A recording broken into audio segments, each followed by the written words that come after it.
नहीं, ऐसी कोई बात नहीं है, कोई प्रेशर वाली बात ही नहीं है। हमारे 3 चैनल होते हैं, बीएलओ है, फिर उसके ऊपर सुपरवाइज़र है, फिर पीओ को भी हमने मार्गदर्शन और सहायता के लिए लगाया।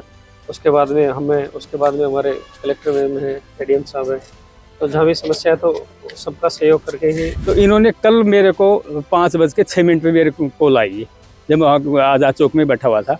आई बोल चाचा जी, मेरे तो ये 200 नाम पेंडिंग में है और मेरे तो नोटिस जारी होगा। एसडीएम साहब ने पहले मेरे को दम खाया था और मेरे बीपी डाउन हो जाए। कोई ऐसा प्रेशर नहीं था, हमेशा बीएलओ की काउंसलिंग की और समय समय पर उनको मार्गदर्शन भी किया, उनके साथ सहायक शिक्षक भी लगाए। बीएलओ की एक और आत्महत्या का मामला कोटपूतली से सामने आया। बीएलओ विजय गुज्जर ने देर रात नीम के पेड़ पर फंदा लगा लिया। जैसे ही विजय गुज्जर को फंदे पर लटका पाया, परिजन उसे नजदीकी जिला अस्पताल ले गए। तब तक काफी देर हो चुकी थी और चिकित्सकों ने मृत घोषित कर दिया था। मृतक के परिजनों ने एसडीएम पर प्रताड़ना देने के आरोप लगाए। उनका कहना है कि विजय को परेशान किया जा रहा था, जिसके चलते उसने काम में दबाव में आत्महत्या की। विजय का एक 17 साल का लड़का है और 15 साल की लड़की है। मौत की सूचना मिलने के बाद अस्पताल में एसडीएम राम अवतार मीणा, तहसीलदार रामधन गुज्जर समेत पुलिस अधिकारी भी अस्पताल पहुंचे। पुलिस ने शव को पोस्टमार्टम के लिए भेज दिया और मामले की जांच जारी है। परिजनों का दावा है कि विजय काफी दिनों से परेशान था, काम के चलते वो डिप्रेशन में था। देर रात तक वो घर नहीं पहुंचा तो परिजनों ने तलाश शुरू की। इस दौरान विजय के परिवार के सदस्य घर से ही कुछ दूर नीम के पेड़ के पास पहुंचे तो यहाँ उसका शव लटका हुआ मिला। उनके चाचा बुधराम गुज्जर ने बताया कि उनसे कल देर शाम करीब 5 बजे बात हुई थी। वो काफी डिप्रेशन में था।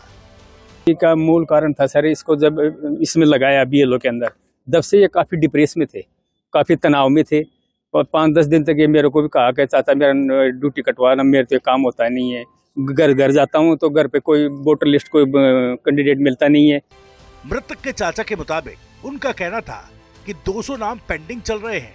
30% से ज्यादा आबादी पलायन कर चुकी है, जिसके कारण मतदाताओं की तलाश करना कठिन हो गया है। ये स्थिति बार बार काम का दबाव बढ़ा रही है। परिवार का आरोप है कि एसडीएम की ओर से पहले भी धमकाया गया था, जिसके चलते वो तनाव में था। वोटर है यहाँ से पलायन कर चुके हैं और घर जाते वो बार बार ये वोट दम खाते हैं, तुम बार बार आ जाते हो, आपको बता तो दिया हमारे जो कैंडिडेट हैं। फिर हमने सुपरवाइजर इनको कहा यार इनका बैठ के इनका काम करवाओ, तो इन्हें सुपरवाइजर महोदय ने सबने एक बार इनके बैठ के पूरा काम वहाँ बैठ के सहयोग किया, तो इनमें इनका काम कुछ हद तक हुआ। फिर भी इनके 200 नाम पेंडिंग रह गए थे, तो इन्होंने कल मेरे को 5:06 पे मेरे को कॉल आई, जब मैं आज़ाद चौक में बैठा हुआ था। आई बोल चाचा जी, मेरे तो ये 200 नाम पेंडिंग में है और मेरे तो नोटिस जारी होगा। एसडीएम साहब ने पहले मेरे को दम खाया था और मेरे बीपी डाउन हो जाता है डांट पड़ते ही, और अगर ये काम नहीं होगा तो मेरे तो बहुत माथा खराब हो रहा है। दूसरी ओर आरोपी एसडीएम राम अवतार मीणा ने अपने ऊपर लगे आरोपों का खंडन किया। उनका कहना है कि प्रशासन लगातार बीएलओ की काउंसलिंग और मदद कर रहा था, अन्य स्टाफ को भी मदद के लिए लगाया गया था। उन्होंने कहा कि विजय का काम 4 दिसंबर को ही पूरा हो गया था और उनके ऊपर किसी भी तरह का दबाव या नोटिस नहीं दिया गया। कोई ऐसा प्रेशर नहीं था, हमेशा बीएलओ की काउंसलिंग की और समय समय पर उनको मार्गदर्शन भी किया, उनके साथ सहायक शिक्षक भी लगाए। एक से 4 शिक्षक लगाए जहाँ कमजोर था, और इनका काम 4 तारीख को पूरा हो गया, तो प्रेशर वाली कोई बात नहीं है। काम पूरा हो गया था? हाँ, काम कंप्लीट हो गया था और प्रेशर वाली कोई बात नहीं है और हम जांच कर रहे हैं।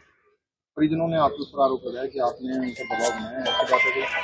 नहीं, ऐसी कोई बात नहीं है, कोई प्रेशर वाली बात ही नहीं है। हमारे 3 चैनल होते हैं, बीएलओ है, फिर उसके ऊपर सुपरवाइजर है, फिर पीओ को भी हमने मार्गदर्शन और सहायता के लिए लगाया। उसके बाद में हमारे कलेक्टर मैम हैं, एडीएम साहब हैं, तो जहाँ भी समस्या है तो सबका सहयोग करके ही काम हुआ है।